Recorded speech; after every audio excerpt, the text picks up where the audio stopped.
बुधवार व्रत कथा।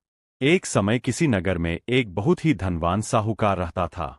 साहूकार का विवाह नगर की सुंदर और गुणवंती लड़की से हुआ था। एक बार वो अपनी पत्नी को लेने बुधवार के दिन ससुराल गया और पत्नी के माता पिता से विदा कराने के लिए कहा। माता पिता बोले, बेटा आज बुधवार है। बुधवार को किसी भी शुभ कार्य के लिए यात्रा नहीं करते। लेकिन वह नहीं माना और उसने वहेम की बातों को न मानने की बात कही। दोनों ने बैलगाड़ी से यात्रा प्रारंभ की। 2 कोस की यात्रा के बाद उसकी गाड़ी का एक पहिया टूट गया। वहां से दोनों ने पैदल ही यात्रा शुरू की। रास्ते में पत्नी को प्यास लगी तो साहूकार उसे एक पेड़ के नीचे बैठाकर जल लेने के लिए चला गया। थोड़ी देर बाद जब वो कहीं से जल लेकर वापस आया तो वह बुरी तरह हैरान हो उठा, क्योंकि उसकी पत्नी के पास उसकी ही शक्ल सूरत का एक दूसरा व्यक्ति बैठा था। पत्नी भी साहूकार को देखकर हैरान रह गई। वह दोनों में कोई अंतर नहीं कर पाई। साहूकार ने उस व्यक्ति से पूछा, तुम कौन हो और मेरी पत्नी के पास क्यों बैठे हो?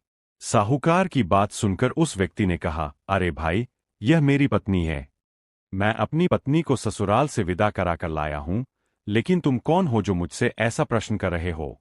साहूकार ने लगभग चीखते हुए कहा, तुम जरूर कोई चोर या ठग हो। यह मेरी पत्नी है। मैं इसे पेड़ के नीचे बैठाकर जल लेने गया था। इस पर उस व्यक्ति ने कहा, अरे भाई, झूठ तो तुम बोल रहे हो। पत्नी को प्यास लगने पर जल लेने तो मैं गया था। मैं तो जल लाकर अपनी पत्नी को पिला भी दिया है। अब तुम चुपचाप यहां से चलते बनो, नहीं तो किसी सिपाही को बुलाकर तुम्हें पकड़वा दूंगा। दोनों एक दूसरे से लड़ने लगे। उन्हें लड़ते देख बहुत से लोग वहां एकत्र हो गए। नगर के कुछ सिपाही भी वहां आ गए। सिपाही उन दोनों को पकड़कर राजा के पास ले गए। सारी कहानी सुनकर राजा भी कोई निर्णय नहीं कर पाया। पत्नी भी उन दोनों में से अपने वास्तविक पति को नहीं पहचान पा रही थी।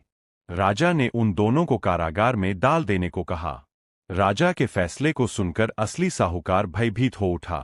तभी आकाशवाणी हुई, साहूकार, तूने माता पिता की बात नहीं मानी और बुधवार के दिन अपनी ससुराल से प्रस्थान किया। यह सब भगवान बुद्धदेव के प्रकोप से हो रहा है। साहूकार ने भगवान बुद्धदेव से प्रार्थना की कि हे भगवान बुद्धदेव, मुझे क्षमा कर दीजिए। मुझसे बहुत बड़ी गलती हुई। भविष्य में अब कभी बुधवार के दिन यात्रा नहीं करूंगा और सदैव बुधवार को आपका व्रत किया करूंगा। साहूकार की प्रार्थना से प्रसन्न होकर भगवान बुद्धदेव ने उसे क्षमा कर दिया। तभी दूसरा व्यक्ति राजा के सामने से गायब हो गया।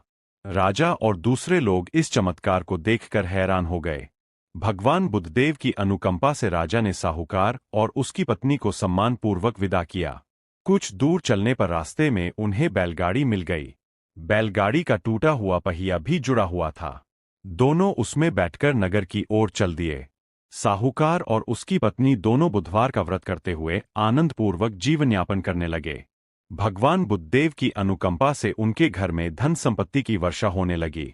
जल्द ही उनके जीवन में खुशियां ही खुशियां भर गई। बुधवार का व्रत करने से स्त्री पुरुष के जीवन में सभी मंगल कामनाएं पूरी होती है।